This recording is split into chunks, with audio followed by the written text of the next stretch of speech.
ಯಾರೂ ಆತಂಕ ಪಡಬೇಡಿ. ಮೊದಲು ಏನಾಗಿದೆ ಅಂತ ನೋಡೋಣ. ಗುಂಡಿ ಎಲ್ಲಿ ತೆಗ್ದಿರ ತೋರಿಸಿ. ಬನ್ನಿ ಇನ್ಸ್ಪೆಕ್ಟರ್.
ಮಣ್ಣು ನೋಡಿದ್ರೆ ಗುಂಡಿ ಮುಚ್ಚಿ ತುಂಬ ಹೊತ್ತಾಗಿರಂಗೆ ಕಾಣಲ್ಲ. 2 ಆಳು ವ್ಯವಸ್ಥೆ ಮಾಡಿ ಮಣ್ಣು ತೆಗೆಸ್ ನೋಡೋಣ, ಏನಿದೆ ಅಂತ ಗೊತ್ತಾಗುತ್ತೆ. ಕಾನ್ಸ್ಟೇಬಲ್ ಸರ್, ಮೊಬೈಲಲ್ಲಿ ವಿಡಿಯೋ ರೆಕಾರ್ಡ್ ಮಾಡಿ.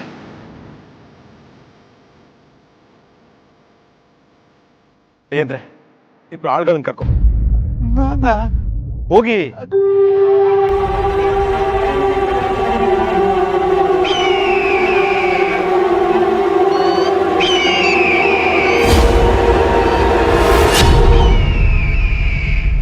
ಮನೆಯಲ್ಲಿ ಸಾವಾಗಿದೆ ಅಂತನಾ ಅಥವಾ ಸಾವಾಗತ್ತೆ ಅನ್ನೋ ಸೂಚನೆನಾ? ಅಪಶಕುನಗಳ ಸೆರೆಮಾನೆಲೆ ತಂದು ಹಾಕ್ತಾ ಇದೆಯಲ್ಲಪ್ಪ. ಎಷ್ಟು ಹಾರಾಡ್ತೀರಾ ಹಾರಾಡಿ. ಯಾಕಿಷ್ಟು ನಿಗೂಢತೆ ಕಾಡ್ತಾ ಇದೆ? ಏನ್ ಕಾರಣ? ಯಾವತ್ತು ಬಾರದೇ ಇರೋ ಬುಡ್ಬುಡ್ಕಿಯವನು ಇವತ್ತು ಮನೆ ಮುಂದೆ ಬರ್ತಾರೆ. ಅವ್ರು ಹೇಳಿದ್ದಕ್ಕೂ ರಕ್ತ ಹರಿದಿದ್ದಕ್ಕೂ ಸಂಬಂಧ ಇದೆಯಾ? ಹಾಗಾದ್ರೆ ಈ ಮನೆಗೆ ದೋಷ ತಗ್ಲಿರೋದು ನಿಜಾನಾ? ದೋಷಕ್ಕೆ ಕಾರಣ ಏನು ಅಂತ ಗೊತ್ತಾಗಬೇಕು. ಆದ್ರೆ ಈ ಮನೆ ಯಜಮಾನ್ರಿಗೆ ಏನಾದ್ರೂ ಅನಾಹುತ ಆದ್ರೆ ಅದು ನ್ಯಾಯ ಅಲ್ಲ, ನ್ಯಾಯ ಅಲ್ಲ.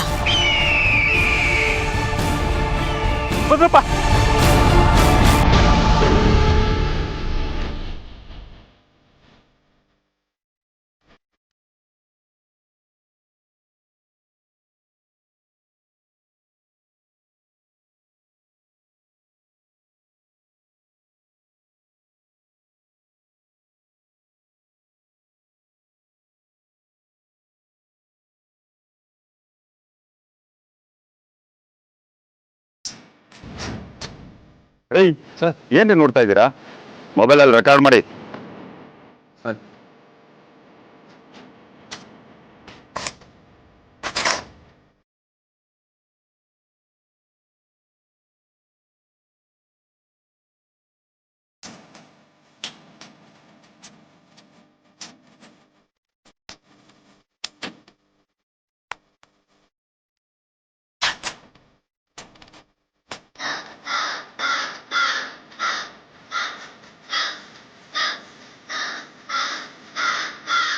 ಮಾವ ಮನ್ ಮೇಲೆ ಕೂತಿರೋ ಕಾಗೆ ಪಡ್ಕೋತಿದೆ.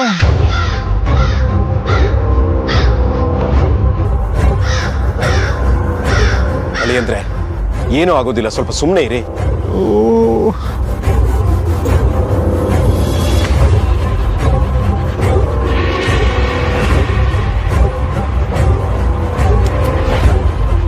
ಮನೆ ಮುಂದೆ ಹಾರಾಡ್ತಾ ಇರೋ ಹದ್ಗಳನ್ನ ನೋಡಿದ್ರೆ ಅಶೋಕ್ ಸತ್ತಿರೋದು ನಿಜ ಅಂತಾಯ್ತು.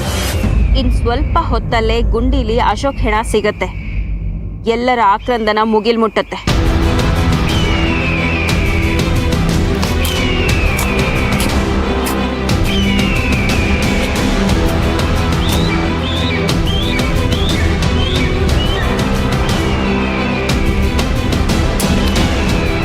ಸರ್ ಬಟ್ಟೆ ಸಿಕ್ಕಿದೆ ಸರ್.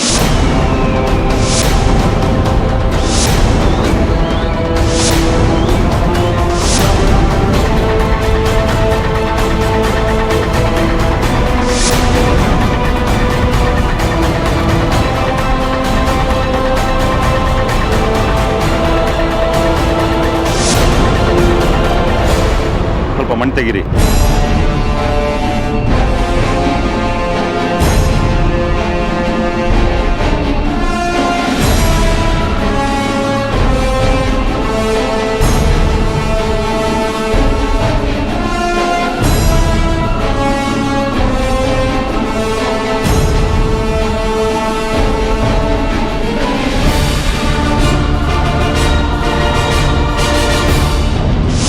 ಅಶೋಕ್,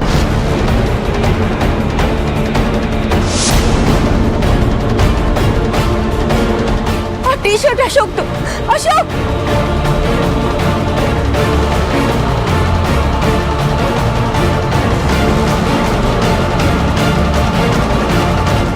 ಅಶೋಕ್, ಸ್ವಲ್ಪ ಸಮಾಧಾನ ಮಾಡ್ಕೊಳ್ಳಿ.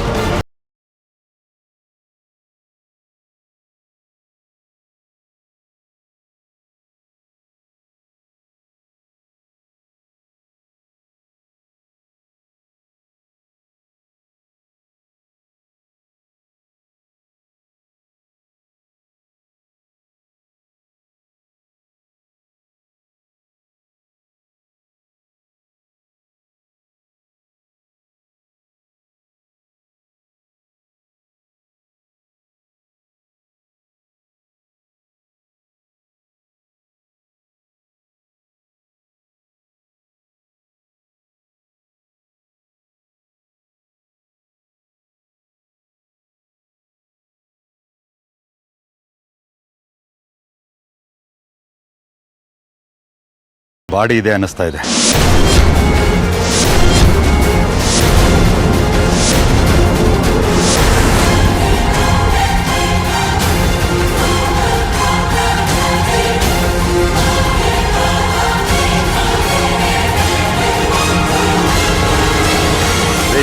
ಸ್ವಲ್ಪ ನಿಧಾನಕ್ಕೆ ಮಣ್ಣು ತೆಗೀರಿ.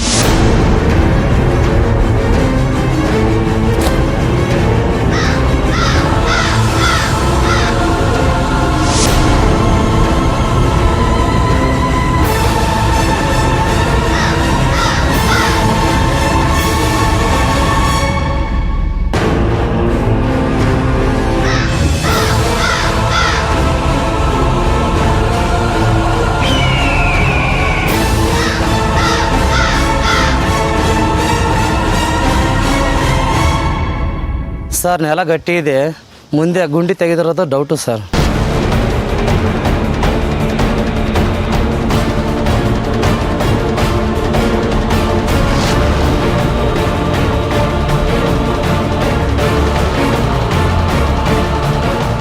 ಗುಂಡಿಲಿ ಅಶೋಕ್ ಇಲ್ವಾ? ಹಾಗಾದ್ರೆ ಅಶೋಕ್ನ ಸಾಯಿಸಿ ಬಾಡಿನ ಎಲ್ಲಿಟ್ಟಿದ್ದಾನೆ ಚಿರು? ಒಳಗಡೆ ಏನೂ ಇಲ್ವಾ? ಹಾಗಾದ್ರೆ ಗುಂಡಿನ ಸುಮ್ಮನೆ ತೆಗೆದು ಮುಚ್ಚಿದಾರಾ? ಈ ಟೀ ಶರ್ಟ್ ಎಲ್ಲಿಂದ ಬಂತು? ಈ ಟೀ ಶರ್ಟ್ ಸಿಕ್ಕಿದೆ ಅಂದ್ರೆ ಅಶೋಕ್ ಏನೋ ಆಗಿದೆ ಅಂತ ಅನಿಸ್ತಾ ಇದೆ. ಈ ಟೀ ಶರ್ಟ್ ಗುಂಡಿ ಒಳಗೆ ಹೇಗೆ ಬಂತು? ಸರ್ ಈಗ ಏನು ಮಾಡೋದು ಸರ್? ಏನು ಅಂತ ಡಿಸೈಡ್ ಮಾಡೋಕ್ಕಾಗ್ತಿಲ್ಲ. ಯಾರೋ ಸುಮ್ಮನೆ ಗುಂಡಿ ತೆಗೆದು ಟೀ ಶರ್ಟ್ ಹಾಕಿ ಮುಚ್ಚಿದ್ದಾರೆ ಅಂತ ಅನುಮಾನ ಬರ್ತಿದೆ.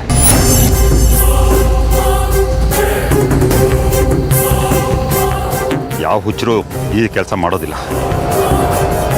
ಅಲ್ಲ ಸರ್, ಮತ್ತೆ ರಕ್ತ ಎಲ್ಲ ಯಾರ್ದಿರ್ಬೋದು?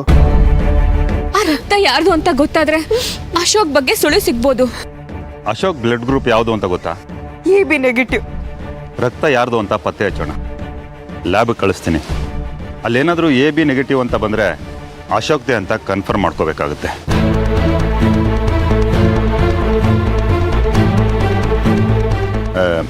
ಅಶೋಕ್ ಬಗ್ಗೆ ಏನಾದರೂ ಸುಳ್ಳು ಸಿಕ್ಕರೆ ನಮ್ಗೆ ಇನ್ಫಾರ್ಮ್ ಮಾಡಿ.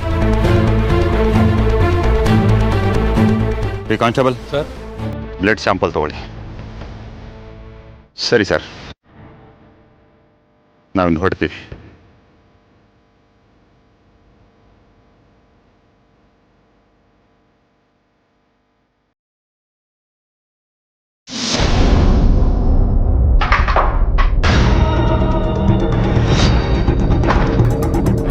ಚಿರು ಚಿರು ಚಿರು ಎಲ್ಲಿದೆಯೋ?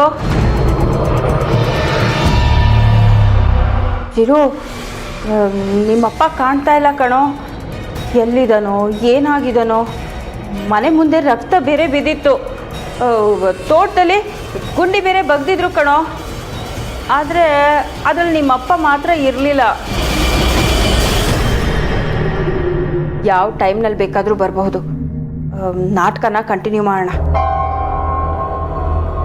ಚಿರು, ನಿನಗೆ ನಿಮ್ಮ ಅಮ್ಮನ ಕಂಡ್ರೆ ಎಷ್ಟು ಪ್ರೀತಿನೋ. ನನ್ನ ಬಂಗಾರ ನೀನು, ತಾಯಿ ತಕ್ಕ ಮಗ ಕಣೋ. ಚಿರು, ನೀನು ನಿಜವಾಗ್ಲೂ ನಿಮ್ಮ ಅಪ್ಪನ ಸಾಯಿಸ್ಬಿಟ್ಟಿಯೇನೋ. ಮನೆ ಮಗ ಕಾಣಿಸ್ತಾ ಇಲ್ಲ ಅಂತ ಎಲ್ಲರೂ ಒಂದೇ ಸಮ ಕಣ್ಣೀರು ಹಾಕ್ತಾ ಇದ್ದಾರೆ ಕಣೋ. ಪಾಪ ಅಶೋಕ್ ಹೆಂಡತಿ ಕಾಟ ಕೊಡೋಕೆ ಹೋಗಿ ಅವನೇ ಬಲಿ ಆಗ್ಬಿಟ್ನಲ್ಲೋ. ಅವನು ಸತ್ತಿದ್ದು ಸರಿನೋ ತಪ್ಪೋ ನನಗಂತೂ ಗೊತ್ತಿಲ್ಲ. ಆದರೂ ಅವನ ಆರ್ತಿಗೆ ಕಾಟ ಕೊಡ್ತಿದ್ದನ್ನ ನೆನೆಸ್ಕೊಂಡ್ರೆ ನನಗೂ ಕೋಪ ಬರುತ್ತೆ ಕಣೋ. ಇನ್ನು ಮುಂದೆ ನಿನ್ನ ಮಧ್ಯೆ ನಿಮ್ಮಮ್ಮನ ಮಧ್ಯೆ ಯಾರೂ ಬರಲ್ಲ ಕಣೋ. ಏನು ಸದ್ದೇ ಇಲ್ಲ? ಚಿರು ಚಿರು ಚಿರು, ನಿಮ್ಮಪ್ಪನ ಬಾಡಿ ಗುಂಡಿಲಿಲ್ಲ ಅಂದಮೇಲೆ ನೀನು ಎಲ್ಲಾದರೂ ಬೇರೆ ಕಡೆ ಇಟ್ಟಿದೆಯೇನೋ?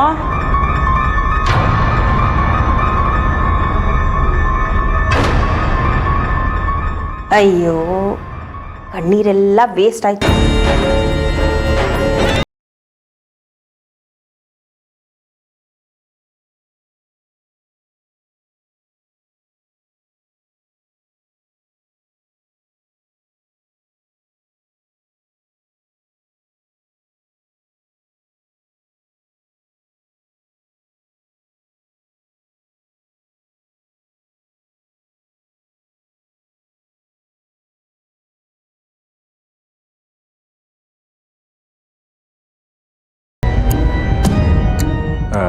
ಗುರುಗಳ ಹತ್ರ ಸ್ವಲ್ಪ ತುರ್ತಾಗಿ ಮಾತಾಡಬೇಕಿತ್ತು.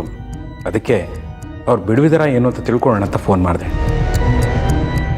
ಕ್ಷಮಿಸಿ, ಗುರುಗಳು ಇನ್ನೂ 21 ದಿನ ಸಿಗೋದಿಲ್ಲ. ಯಾಕೆ? ಎಲ್ಲಿಗೆ ಹೋಗಿದ್ದಾರೆ ಗುರುಗಳು? 21 ದಿನಗಳ ಕಾಲ ಹಿಮಾಲಯ, ಕಾಶಿ ಪ್ರವಾಸಕ್ಕೆ ಹೋಗಿದ್ದಾರೆ. ಸರಿ, ನಮಸ್ಕಾರ. ಚಿಕ್ಕಪ್ಪ, ಏನಾಯ್ತು? ಏನು ಹೇಳಿದ್ರು? ಏನು ಅಂತ ಹೇಳಮ್ಮ, ನಮ್ಮ ಗ್ರಹಚಾರ ನಿಜವಾಗ್ಲೂ ಕೆಟ್ಟಿದೆ. ನಮ್ಮ ಕಷ್ಟಗಳನ್ನ ಹೇಳ್ಕೊಳ್ಳೋಣ ಆದರೆ ಗುರುಗಳು ಸಹ ಸಿಗ್ತಾ ಇಲ್ಲ. 21 ದಿವಸಗಳ ಪ್ರವಾಸ ಅಂತ ಹಿಮಾಲಯ ಕೊಟ್ಟಿದ್ದಾರಂತೆ. ಅಯ್ಯೋ, ಈಗೇನು ಮಾಡೋದು ಚಿಕ್ಕಪ್ಪ? ಏನಾಗ್ತಾ ಇದೆ ಅಂತ ಗೊತ್ತಾದರೆ ಏನಾದರೂ ಹೇಳ್ಬೋದಮ್ಮ. ಆದರೆ ಏನು ನಡೀತಾ ಇದೆ, ಯಾಕೆ ನಡೀತಾ ಇದೆ ಅನ್ನೋದೇ ಅರ್ಥ ಆಗ್ತಿಲ್ವಲ್ಲ. ಏನು ಮಾಡೋದು? ನಮ್ಮ ಅಶೋಕ ಹಾಕೋತಿದ್ದ ಟೀ ಶರ್ಟು ಆ ಗುಂಡಿಲಿ ಸಿಕ್ಕಿದೆ. ಆ ಗುಂಡಿ ಇನ್ನೂ ಹಸಿ ಹಸಿಯಾಗೇ ಇದೆ. ಆ ಗುಂಡಿನ ಯಾರು ತೆಗೆದಿದ್ರು, ಯಾಕೆ ತೆಗೆದಿದ್ರು, ಅವ್ರ ಉದ್ದೇಶ ಏನು, ಒಂದು ಅರ್ಥ ಆಗ್ತಿಲ್ಲ. ಅದು ಸರಿ, ಕೃಪಾಕರ್ ಇಲ್ಲಿ? ಗುಂಡಿ ವಿಚಾರವಾಗಿ ಆಳ್ಗಳ ಹತ್ರ ವಿಚಾರಿಸಕ್ಕೆ ಹೋಗಿದ್ದಾರೆ ಚಿಕ್ಕಪ್ಪ. ಆ ಟೈಮ್ನಲ್ಲಿ ಎಸ್ಟೇಟ್ಗೆ ಯಾರು ಬಂದರು, ಯಾರು ಹೋದರು ಅಂತ ಕೇಳ್ಕೊಂಡು ಬರಕ್ಕೆ ಹೋಗಿದ್ದಾರೆ. ಏನೋ ಒಂಥರ ಭಾಳ ಸೋಜಿಗವಾಗಿದೆ. ಅಲ್ಲ, ನಮ್ಮ ತೋಟದಲ್ಲಿ ನಮಗೆ ಗೊತ್ತಿಲ್ಲದ ಹಾಗೆ ಗುಂಡಿ ತೆಗಿಯೋಕೆ ಹೇಗೆ ಸಾಧ್ಯ? ಚಿಕ್ಕಪ್ಪ, ಯಾರಾದರೂ ಹೆದರಿಸೋದಕ್ಕೆ ಈ ರೀತಿ ಮಾಡಿರ್ಬೋದಾ ಅಂತ.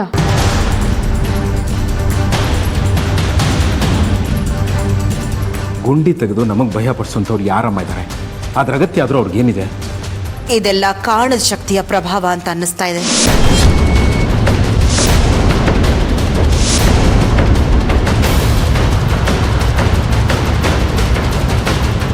ಅದು ಹೇಗೆ ಹೇಳ್ತೀಯ ಮಾತಂಗಿ?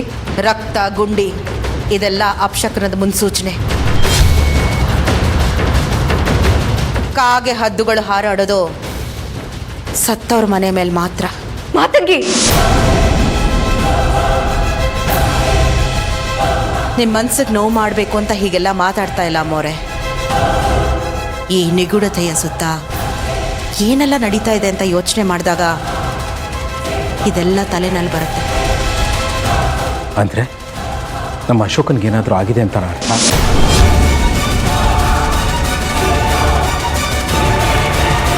ಅಶೋಕ್ ಅಣ್ಣನ ಬಿಟ್ಟು ಬೇರೆ ಯಾರಿಗೂ ಹೀಗೆಲ್ಲ ಆಗೋಕ್ಕೆ ಸಾಧ್ಯನೇ ಇಲ್ಲ.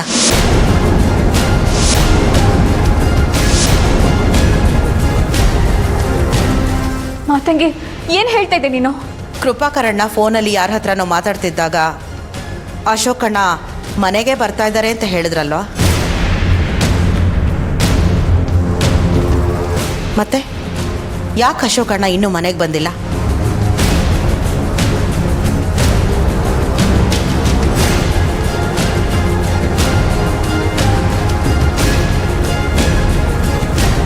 ಮಾತಂಗಿ, ಅಶೋಕ್ 3 ದಿವಸದಿಂದ ಹೇಗೇಗೋ ಆಡ್ತಿದ್ದಾನೆ. ಅವ್ನು ಮನೆಗೆ ಬರ್ತೀನಿ ಅಂತ ಹೇಳಿ ಬೇರೆ ಎಲ್ಲೋ ಹೋಗಿರ್ಬೋದಲ್ವಾ? ಚಿಕ್ಕಪ್ಪ, ಆರ್ತಿ ತಾಳಿ ಕಿತ್ ಬಿದ್ದಿದ್ಕೋ ಅಶೋಕ್ ಕಾಣಿಸ್ದೇ ಇರೋದಕ್ಕೂ ಏನೋ ಸಂಬಂಧ ಇದೆ ಅಂತ ಅನಿಸ್ತಾ ಇದೆ. ಅಶೋಕಂದು ರೇರ್ ಬ್ಲಡ್ ಗ್ರೂಪು. ಜಯಸೀಮಾ ವೇದ ಹೇಗೂ ಆ ರಿಪೋರ್ಟ್ ಕಲೆಕ್ಟ್ ಮಾಡ್ಕೊಬರಕ್ಕೆ ಹೋಗಿದಾರಲ್ವಾ? ಮೊದಲು ಅವ್ರು ಬರಲಿ. ಅವ್ರ ರಿಪೋರ್ಟ್ ನೋಡಿದ್ಮೇಲೆ ನಾವು ಯೋಚನೆ ಮಾಡೋಣ. ಅಲ್ಲಿ ತನಕ ನಮ್ಮ ಅಶೋಕನ್ಗೆ ಏನಾದರೂ ಆಗಿದೆ ಅಂತ ಯಾರೂ ಅಂದ್ಕೊಳ್ಳೋದು ಬೇಡ. ತಾಳಿ ಅಷ್ಟು ಸುಲಭವಾಗಿ ಕಳಚಿ ಬೀಳೋದಿಲ್ಲ. ಕಳಚಿ ಬಿದ್ದಿದೆ ಅಂದರೆ ಇದು ಒಂದು ಅಪಶಕುನನೇ. ಎಲ್ಲರೂ ಇದ್ರ ಬಗ್ಗೆ ಸ್ವಲ್ಪ ಗಂಭೀರವಾಗಿ ಯೋಚನೆ ಮಾಡಿ.